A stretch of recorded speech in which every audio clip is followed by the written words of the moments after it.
कांचा गांव के किसान मुकेश सिंह मुंडा ने महज 6 माह पहले अपने खेतों में पपीते के पौधे लगाए थे। आज इन पौधे में पपीते के फल पूरी तरह तैयार होने लगे हैं और मुकेश मुंडा को अपनी मेहनत का फल अब मिलने ही वाला है। हाँ, शुरुआती दौर पे तो हम लोग ऐसे ही हम लोग का खेती ऐसे ही रहता था और सुरगुजा और जो कुल्थी वगैरह लगाते थे इस खेत में। उसके बाद से JTDS का मदद मिला और अभी तो हम लोग पपीता लगाए हुए हैं। ये हम लोग के पास अभी तो ज़मीन का मोटा मोटी 50 डिसमिल ज़मीन में लगा है और 450 पौधा लगा हुआ है।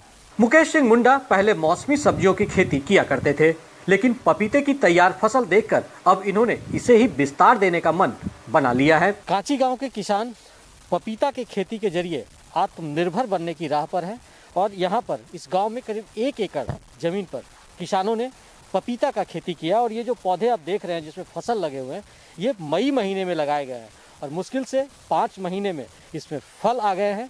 और आप समझ सकते हैं कि अगर साल में ये 2 फसल देता है तो किसानों को कितना फायदा होता है और किसान इसको लेकर काफी उत्सुक भी हैं। झारखंड ट्राइबल डेवलपमेंट सोसाइटी की जन जागरण मंच के सदस्यों का भी इन्हें पूरा सहयोग मिला है। मुकेश सिंह मुंडा ने कम समय में ही पौधे तैयार करने से लेकर इसे बाजार तक पहुंचाने के गुर भी सीख लिए हैं। पीले होते पपीते को देख बड़े रिटेल कारोबारी भी यहां पहुंचने लगे हैं। साल में कम से कम 2 बार देता है फल, है ना।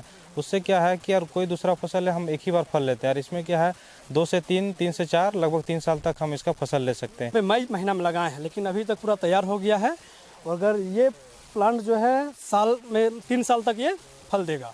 आपदा को अवसर में बदलते हुए मुकेश सिंह मुंडा ने लॉकडाउन के पूरे वक्त को पपीतों को समर्पित कर दिया।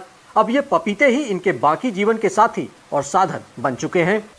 ये जो पपीते के पेड़ हैं ये मुश्किल से 5 महीने में तैयार हो गए और फल भी देख रहे हैं किस तरह से पेड़ में लदे हुए हैं। तो यहाँ पर ये कांची गांव में किसान इसका एक अनूठा प्रयोग किए हैं जिसके जरिए पपीते में देखिए पीलापन भी आ गया है और इनके ज़िंदगी में लालिमा भी आ रही है और ये आत्मनिर्भर बनने की राह पर हैं। कांची गांव से अवधेश गौतम के साथ मैं दिवाकर कुमार।